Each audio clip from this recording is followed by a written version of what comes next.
chapter 11. It's Hebrews chapter 11. We'll be looking through that chapter by means of review in just a moment. Today's class number 20 of our study through the Epistle to the Hebrews, which means that after class today, we will officially be 80% of the way through our semester. So that only leaves 5 classes left for us to finish out the rest of the book. In today's class, we're in the very middle of Hebrews chapter 11, which is, incidentally, the longest chapter in the book. And since we're kind of picking up in the middle of this train of thought that the author's been working down, we should begin with some review about what it means to be living by faith. Now, in this chapter, the author is trying to help his audience apply the priesthood of Jesus. We spent chapters 8 through 10 talking about what the priesthood of Jesus accomplishes for Christians. Now the author is trying to help his audience apply that priesthood to their life so that they can endure through trials. And to do that, he's making sure to emphasize the special God-given role of faith in producing endurance. Now, this emphasis started back in chapter 10, really, in verses 37 and 38, where he quotes from Habakkuk 2. And in that passage, we learned that becoming or enduring as a righteous one of God is accomplished by living by faith. Last week, we started with doing some description about what faith is, and we gave it a very particular definition as it is used throughout Hebrews 11. Does anyone remember how we defined faith in Hebrews 11? Okay, so to believe something is true, that's right. So we get back to the very base roots of faith there. That is correct. And what are we believing is true in Hebrews 11? In verse 6, it's belief that God exists and that he rewards those who seek him. That's correct. In the first 2 verses, we further describe that this faith serves the function of convicting us of the unseen realities. Just as the eyes produce conviction of the earthly or the seen realities, so faith produces the conviction of the unseen things. And that term, unseen things or unseen realities, is a bit vague and maybe a bit esoteric, but we know what the author means when he keeps talking about invisible things or unseen things. What are the invisible, unseen things of Hebrews? Okay, so they are not part of this world of matter and existence, that's right. Okay, angels, heaven. So heavenly realm is probably a great broad definition of what we're looking for here. So you have outside the earthly realm, you have this heavenly realm. What else is unseen in the heavenly realm? Sorry? The throne of God. And who interacts with that throne? It's Christ's work within that realm that is also frequently described as the better and unseen things throughout some of the earlier chapters of Hebrews.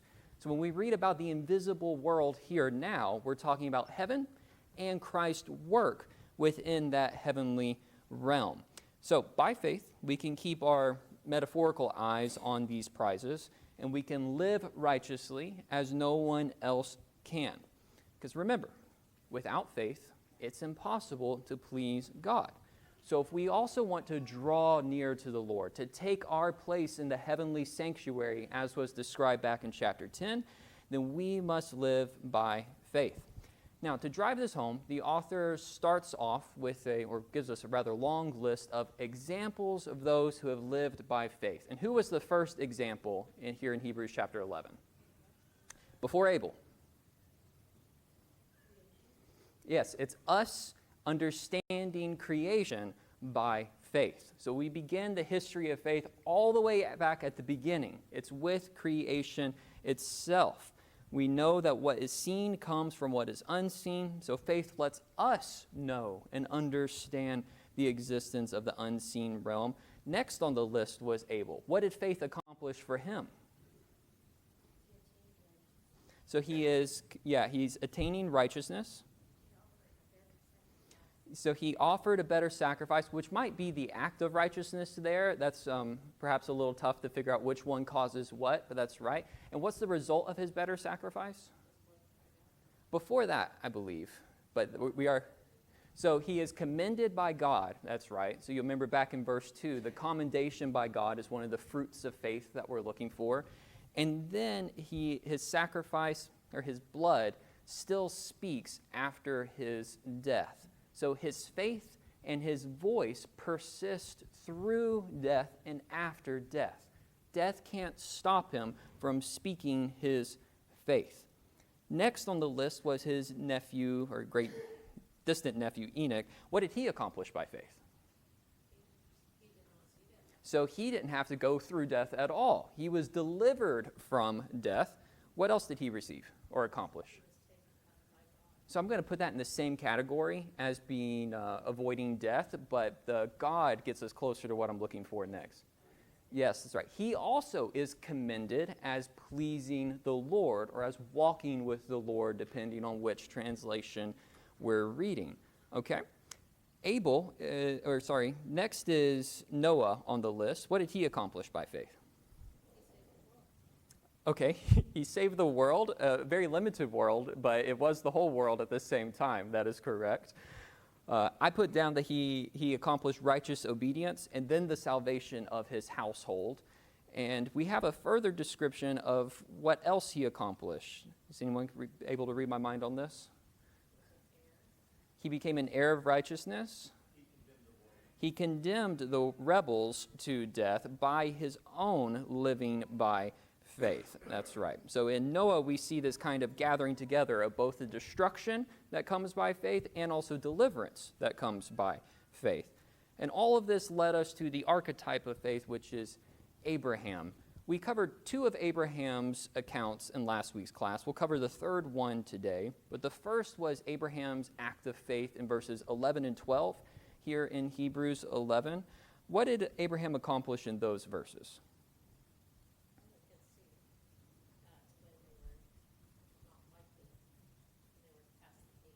That's right. So Abraham and Sarah both, in some kind of joint effort here, are able to bear Isaac despite their reproductive deadness, as it's been described in these verses and in Romans chapter 4.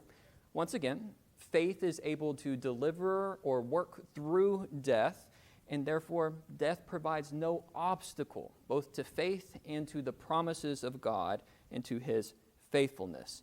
That's the theme that we're going to pick up with in Abraham's story when we continue in just a little bit later today. But first, let's review this last section. What did Abraham accomplish by his faith in verses 8 through 10? 8 through 10, we have a slightly different aspect of Abraham's life.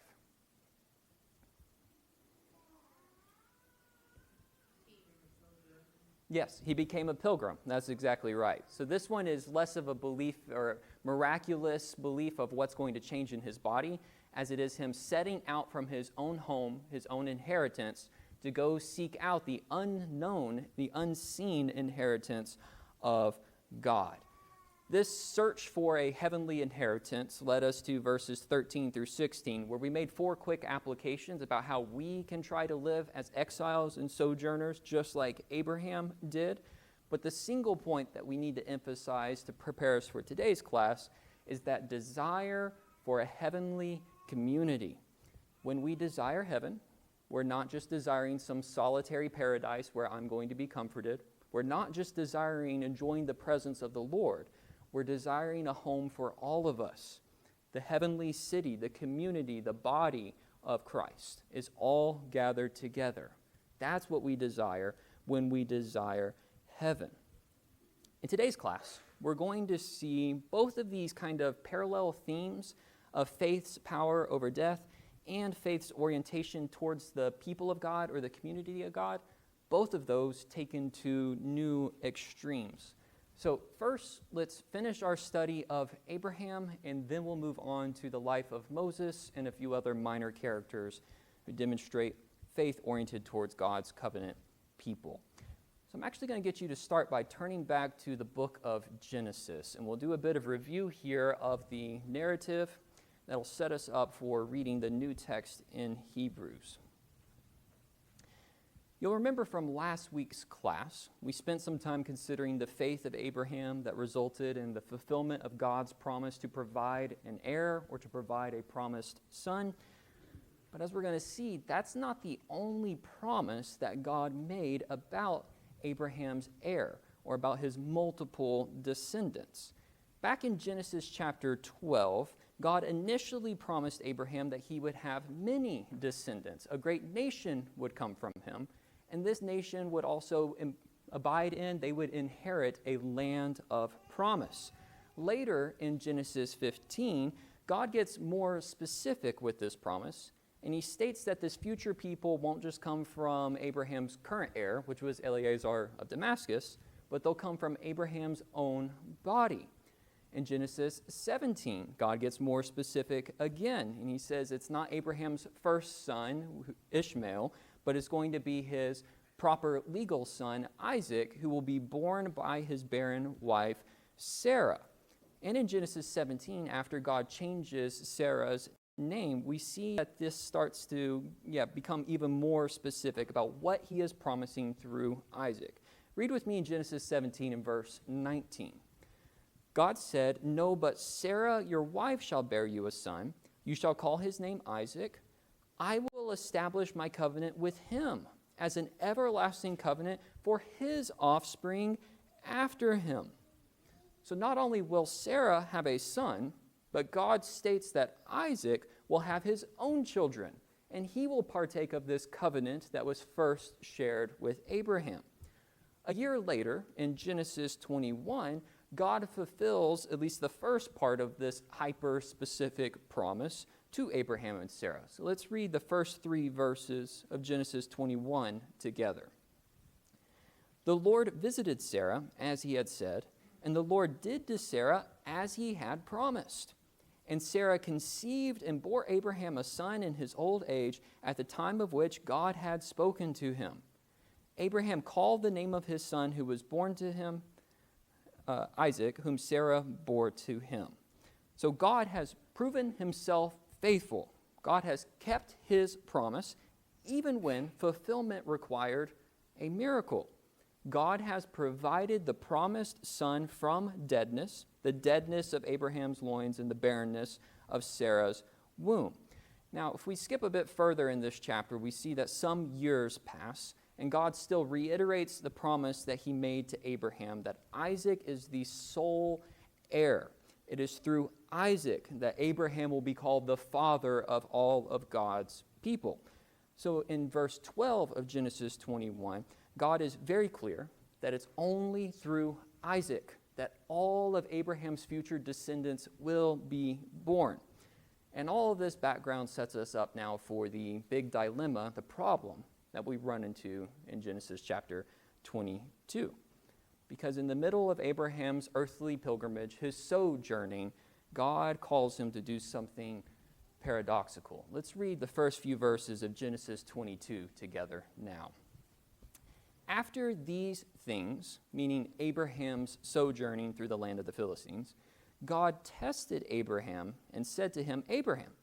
And Abraham responded, "Here I am."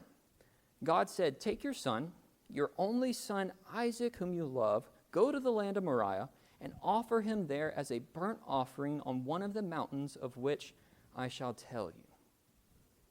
It appears that God has changed his mind about Isaac. Now, the last thing we read about Isaac in Genesis 21 is that he was just weaned, which is to say, he seems like he's hardly in any position to have fathered a nation of people. But we know that God promised Isaac will be the father of a great nation. And how can this be true? How can this be true that Isaac will have children and a great many descendants will come from him if Abraham kills him while he is still a youth? By all earthly logic, this new command of God contradicts his prior promises that he made about Isaac. Because if Isaac dies, we also should remember it's not just Abraham loses a son. Abraham loses his nation. He loses his land. He loses the future blessings that are supposed to come through his descendants to all the nations of the world. When Isaac dies, all the promises of God die along with him. Now, we might expect Abraham to struggle with some reconciliation here, trying to put together the contradictory promises of God with this new command of God. But there is no record of struggle in the Genesis account. Abraham's reaction seems far simpler and better. He just responds with faithful obedience. Let's do a long reading now, work from verses 3 through verse 14 of Genesis 22. So Abraham rose early in the morning, saddled his donkey, and took 2 of his young men with him and his son Isaac. And he cut the wood for the burnt offering and arose and went to the place which God had told him. On the 3rd day, Abraham lifted up his eyes and saw the place from afar. And then Abraham said to his young men, "Stay here with the donkey. I and the boy will go over there and worship and come again to you." And Abraham took the wood of the burnt offering, laid it on Isaac his son, and he took in his hand the fire and the knife. So Abraham and Isaac went together.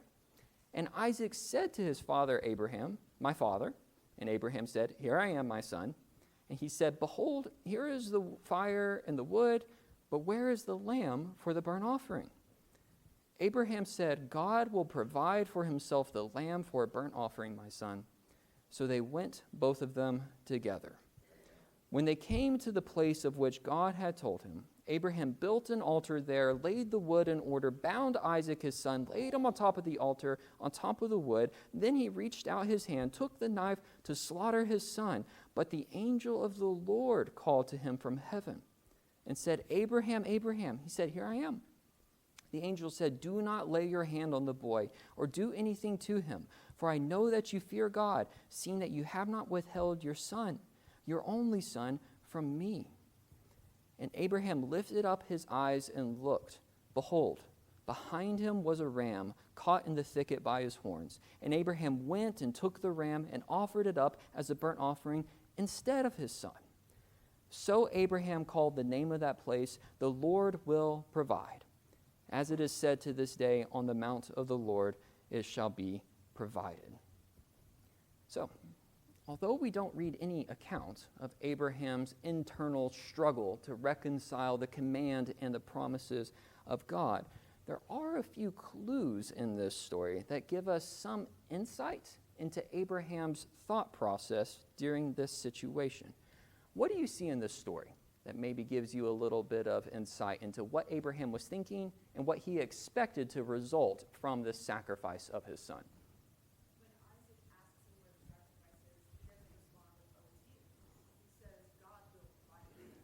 Okay, so we see that he has a knowledge already, or an expectation, that God is one who provides. That's right. That language actually shows up in a few of his other meetings with God, and it could mean provide, it could mean appear. So God will appear at the sacrifice or the lamb of the offering as well. But he has this, this expectation based on his prior experiences that God will appear and provide. What else? So in verse 5, when he's speaking to his servants, even though he knows that he's going to kill his son, he still tells them that both he and Isaac will return together from the mountain. So clearly Abraham expects that even this sacrificial death of his son won't keep him from coming back, won't prevent him from life. That's right. Verse 5 and verse 8, the 2 times that Abraham speaks beyond saying, "Here I am" in this story, both give us a lot of insight into what he expects God to do during this event. The author of Hebrews seems to pick up on these same clues. So let's go ahead and turn back to Hebrews 11 now, and let's read his commentary on this story. In Hebrews chapter 11, we'll start reading in verse 17 together. By faith, Abraham, when he was tested, offered up Isaac. And he who had received the promises was in the act of offering up his only son, the son of whom it was said, "Through Isaac your offspring shall be named." Abraham considered that God was able even to raise Isaac from the dead, from which, figuratively speaking, he did receive Isaac back. In verse 17, the author uses some odd language to describe Abraham's actions towards Isaac. What two ways are these actions described?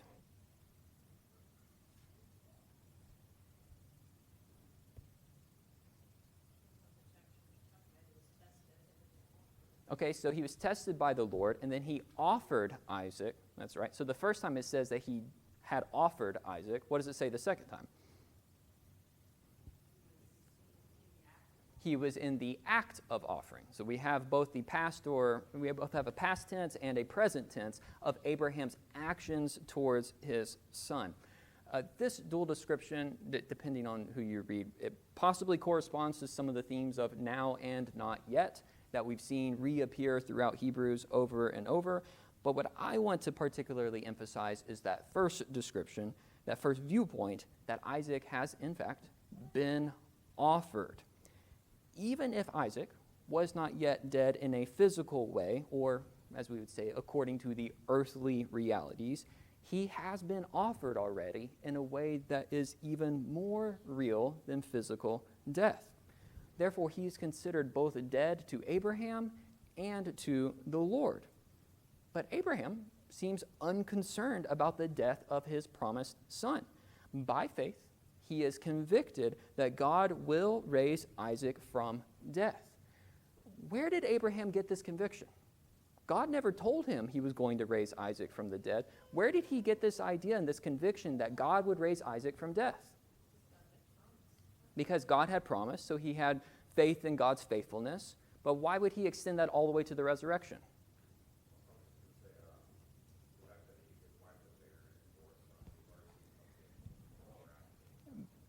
It's even more specific than that. Back in verse 12, we read, he's already received Isaac from the dead once before, from his own reproductive deadness and from his wife's reproductive deadness. That's right. So God had promised before that he would provide Isaac even from a place of death, and he did. So now he commands Isaac to go to death again, and Abraham says, no problem, because he knows. He knows that God will provide life to Isaac even from death. He's seen it before. So in this time of great testing, Abraham is able to recall his former days when he endured trials and suffering by faith, and he succeeded. And therefore, he is able to replicate his success in this new day of trial. Faith is the means by which Abraham has conviction in God's ability and his willingness to provide the promised son and provide the promised family even through death. And it's particularly this topic of providing the promised family of God, even through death, that is the controlling theme for the next quick-fire examples of faith that we read in Hebrews 11.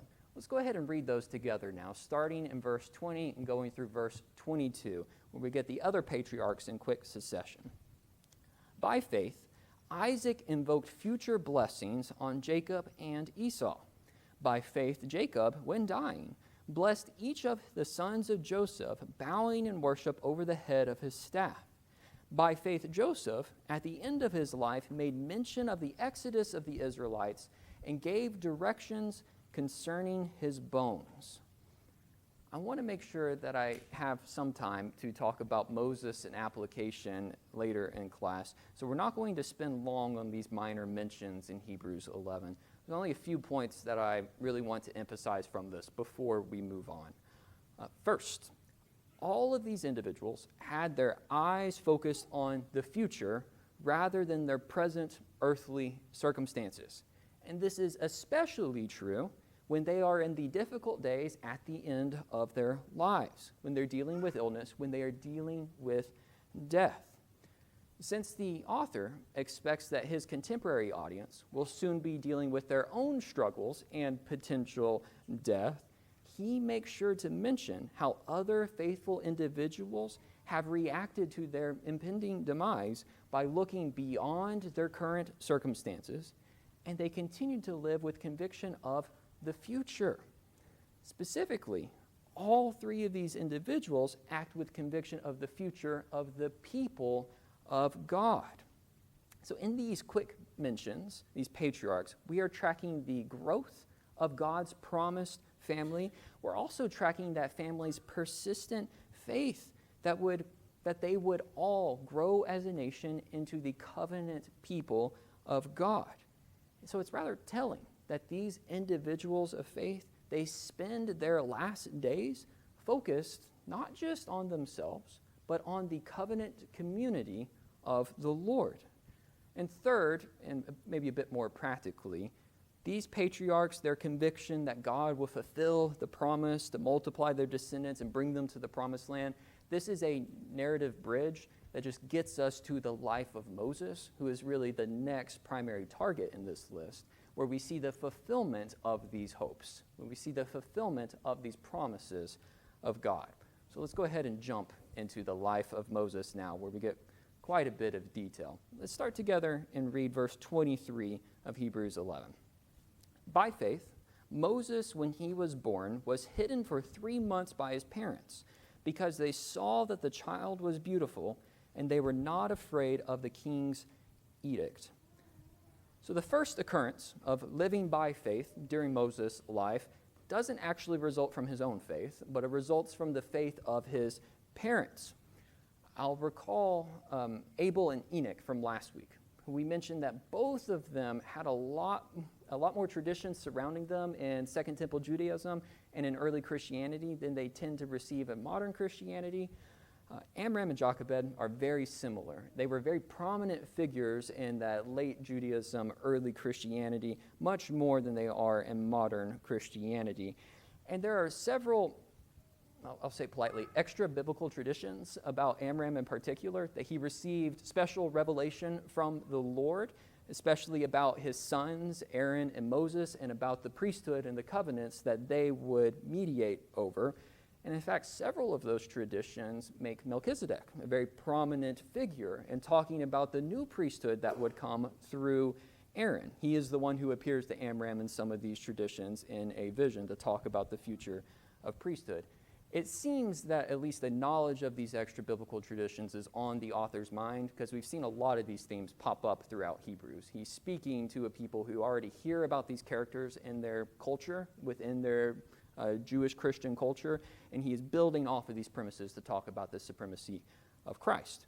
But here we're not talking about Christ so much as what Amram and Jochebed accomplished.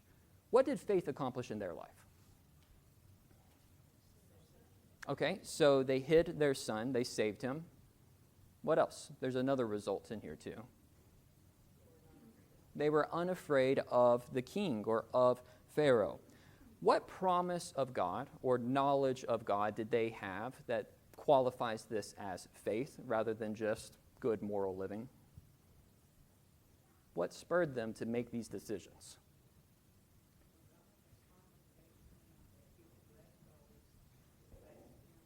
Okay. So they did have some knowledge of the prior promises of God through Abraham, that there would be even deliverance from Egypt. God told Abraham that in Genesis 15. What do we specifically read that they knew here in Hebrews 11? What did they know? They knew that Moses was beautiful. That's right. They looked at their son and they knew that he was beautiful. This phrase almost certainly has more meaning to it than what is typically translated in our English Bibles. In Acts 7, Stephen is summarizing the life of Moses, and he's given his whole history, and he describes the knowledge of Moses' parents that they saw that he was beautiful in God's sight. How could they know that God thought Moses was beautiful? Okay, so you think it's just all children are beautiful?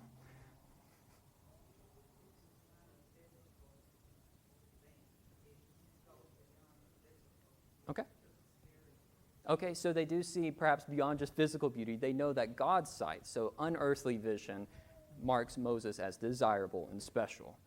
I would think we must argue here that God must have communicated with Amram and Jochebed somehow, because they knew something was special about their boy.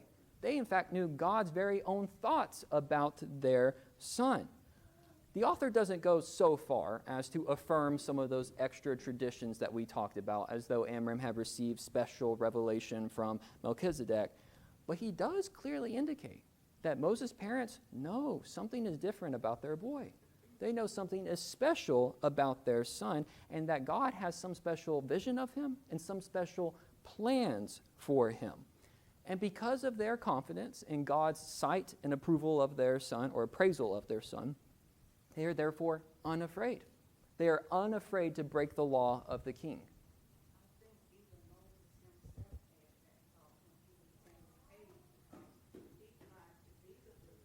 Right. That's right. Well, we know Moses interacted with his mother. She served as his nurse, and so it seems that he has the same impression as he grows up as well. That's perfect. Let's actually jump ahead now to verse 24, when Moses is grown up and when he's trying to act as the deliverer of his people. Verse 24 of Hebrews 11. By faith, Moses, when he was grown up, refused to be called the son of Pharaoh's daughter, choosing rather to be mistreated with the people of God than to enjoy the fleeting pleasures of sin. He considered the reproach of Christ greater wealth than the treasures of Egypt, for he was looking to the reward. Once Moses is grown up, now he's his own man, what does faith accomplish in his life in verses 24 and 25? Okay. So it enables him to reject the family of Pharaoh. What else? So he rejects one family and he attaches himself to another. He rejects the family of Pharaoh to attach himself to the family of God. And how does Moses attach himself to God's people? It was by mistreatment, by partnering with them in their suffering. That's right. The author is trying to remind us here of his earlier admonition back in chapter 10, verses 32 through 34. You'll remember in that passage, he told his audience how they in former days had suffered public shame together. They had partnered with those who were so treated, how they had shared in compassion with those who were in prison, and joyfully accepted their property losses as the community of God's people. Now the author is telling them that that's not a new thing. That's the historical precedent. That is the door by which people enter God's household. Even Moses, who was supreme as a steward in the house of God, had to enter through the door of mistreatment and of suffering. And how is this mistreatment further characterized in verse 26?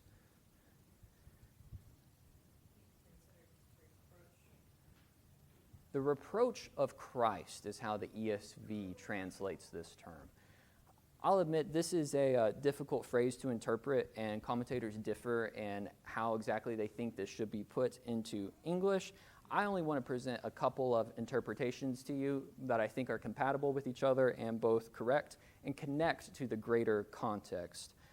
First, it does seem likely that the author is building off of the prophecy of Deuteronomy 18:18, where Moses told the people that one day the Messiah would come who would be a prophet like himself. And that is to say that Moses and Jesus do share some special relationship with each other. They are more akin to each other than perhaps other people are akin to Moses or to Jesus. And this fits with some of the larger typological message that we've seen earlier in the book, especially as it was highlighted in the first part of Hebrews chapter 3. When Jesus attempted to save his people from bondage, to redeem them, and to lead them on to a glorious exodus, he was also rejected by his kinsfolk who sought to put him to death and then to remain lost in the world. So when Moses suffered all of those same things during the books of Exodus through Deuteronomy, we know that he is sharing in particularly the same reproaches that Christ suffered. So they do relate to each other in a very special way. But of course, it does go deeper than that, because as we saw in Hebrews chapter 2, the sufferings of Christ are to be viewed as synonymous with the sufferings of his brothers and sisters, with humanity, who he came to join. So in this sense, to be mistreated with the people of God is the same as being mistreated alongside Christ, because he is the first fruits of the people of God. So either in the specific sense of relating Moses to Jesus or in the communal sense, Moses suffers the reproach of Christ. But that isn't all he suffers. What else does he suffer in these verses?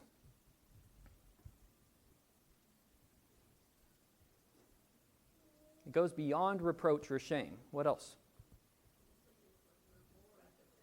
Okay, so that's what he's looking forward to, but what else did he lose?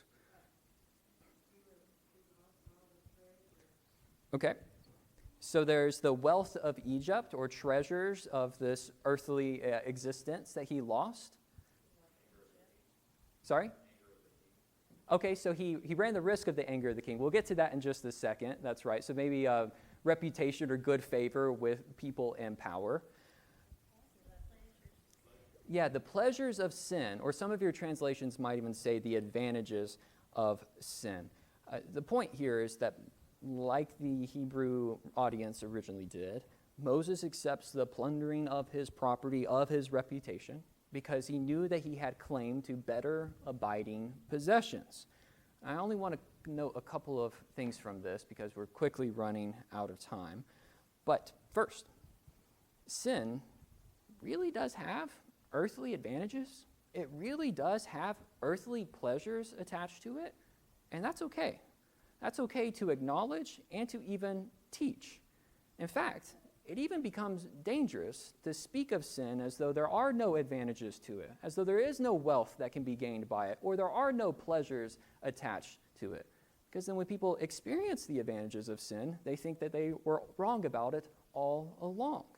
As we can tell throughout Scripture and our own experience in life, sin does bring real earthly pleasures, real earthly advantages. It can bring wealth to live as a citizen of the earth, or as is described here, a member of Pharaoh's house. But that's not what Moses was looking for. Moses knew that there were even more real advantages. There was even greater wealth in the more real heavenly realities. Moses wanted that more real reward. The desire for reward, as I've said over and over again, is not a vice. It's the way that God has created us. He has designed us to desire to be spurred towards living for rewards. But those realer rewards, those truer rewards that are not of this earth. Living by faith makes us his righteous ones, and is not just for righteousness' sake, but is so that we can enter the heavenly places with Jesus, and we can enjoy the realer, truer, even more advantageous heavenly rewards. And that reward for Moses culminates, or his desire for that reward, I should say, culminates in verse 27, when he leaves his earthly home to go live as a pilgrim. In verse 27 of Hebrews 11 now, by faith he left Egypt, not being afraid of the anger of the king, for he endured as seeing him who is invisible. This probably refers not to Moses' first fleeing from Egypt, but rather to the later Exodus when he left with the people of God. Because in that first event, Moses is specifically described as fearing for his life and fleeing from Pharaoh. It was after he came back and that he joined the people of God that Moses then continued on to live as a pilgrim with the people of God. And where did Moses learn to do this?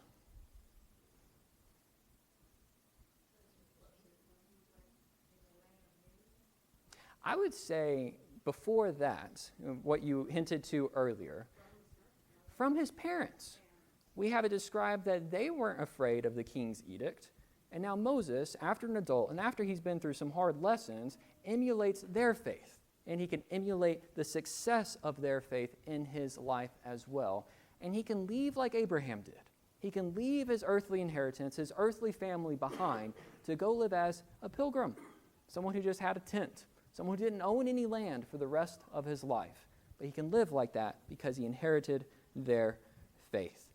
This leads us into what we have to cover very quickly, which is 4 quick-fire examples of faith and victory is how I think I've described it on the slide, if it'll ever go. There we go. Faith and victory. And this concludes the story of Moses and then really brings us to the end of the detailed portion of Hebrews 11. So let's read verses 28 through 31 together. By faith, Moses kept the Passover and sprinkled the blood, so that the destroyer of the firstborn might not touch them. By faith, the people crossed the Red Sea as on dry land, but the Egyptians, when they attempted to do the same, were drowned. By faith, the walls of Jericho fell down after they had been encircled for 7 days. By faith, Rahab the prostitute did not perish with those who were disobedient, because she had given a friendly welcome to the spies. These last 4 examples of faith distinctly reflect the message of condemnation that we saw earlier in this chapter with Noah's faith. These go beyond just mentioning those who were delivered by their faith, and it mentions what is destroyed. Living by faith, Moses avoids the destruction of the firstborns, and he establishes a lasting memorial for the community of God. Living by faith, the Red Sea was crossed, but the faithless Egyptians found no deliverance from destruction and death. By faith, the conquest generation brought down the walls of Jericho, and they were destroyed. And living by faith, Rahab was made righteous and joined herself to the people of God. Meanwhile, the disobedient perish without faith. Who are those disobedient ones in verse 31?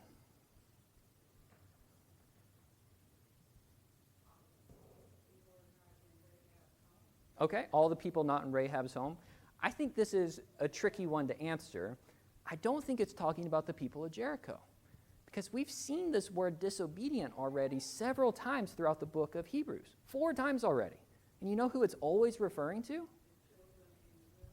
Every time it's talking about the Exodus generation in the wilderness, specifically their disobedience at Kadesh Barnea, where they failed to provide a friendly welcome to the spies. The point being, the author is not saying the godless heathens of Jericho, well, they're the ones who all get destroyed because they don't have faith. He is saying that the faithless Israelites, the faithless people who think they're within God's own household, they're the ones in danger because they don't even have the faith of a Canaanite prostitute. The question for us who think that we are within God's household is, how will we live? Will we live like the people who rebelled at Kadesh Barnea, or will we live like Rahab? I want to quickly make a few points of application, and then we'll be done with class today. First, like Abraham or his son Isaac, God has promised us future life. Now, like Abraham, we have every right to struggle with reconciling the resurrection of our bodies with what we observe in nature around us. We see with our physical eyes that when living bodies die, they lose their power for life. But by faith, we are convicted of a greater truth than what we can naturally observe. We are convicted of the fact that death is no barrier to the promises of God. And we can have just as much confidence as Abraham because, like him, we've already seen God come through on this promise. We've already seen God raise his children. We've read a lot in the book of Hebrews about how Jesus became man. The Son became man so he could suffer, he could die like us, so he could enter into the human family, so that he could call us brothers and sisters. And the supernatural result of such a union is expressed by Paul in Romans 6:5. If we have been united with him in death, we will certainly be united with him in resurrection. Jesus didn't just become man to die like us, but so that we would be raised like him. By faith, we can have absolute certainty that we will come back. Similarly, like Moses, God has promised us future reward. We have every right, again, to acknowledge the advantages of sin, the pleasures of the riches of this world, And then, like Moses, we can rationally forsake them because we know that there are greater treasures that happen when we are reproached alongside Christ and alongside his people. So then we can partner with those who are being publicly shamed. We can have compassion on those who are being imprisoned. We can joyfully accept the loss of our properties because we know loss is no barrier to God. We could lose everything, and that can't prevent him from giving us the reward that he has promised. I'll phrase it this way as we close. We have every reason to be radical in our obedience to God. Who cares if you give away all of your money? Aren't you convicted that you have greater possessions, greater rewards in the heavenly realities? Who cares if you lose all of your family and all of your friends? Aren't you assured that you have a heavenly community? Who cares if we trash our earthly reputation and we lose our status among people? Aren't we confident that God is the one who commends us? And we, or our children, can also joyfully accept death to obey God because we have absolute conviction that we're coming back. By faith, we can sacrifice our money, our properties, our families, even our own lives, with absolute certainty that God rewards those who seek him. In next week's class, we're not going to have any more detailed examples of Old Testament faith. We'll very quickly work through some rapid-fire examples, but the focus is less about any individual than it is about the community of the faithful. And it's not just the body we're going to be talking about, but the head, the author, the pioneer of faith, who is Jesus Christ himself.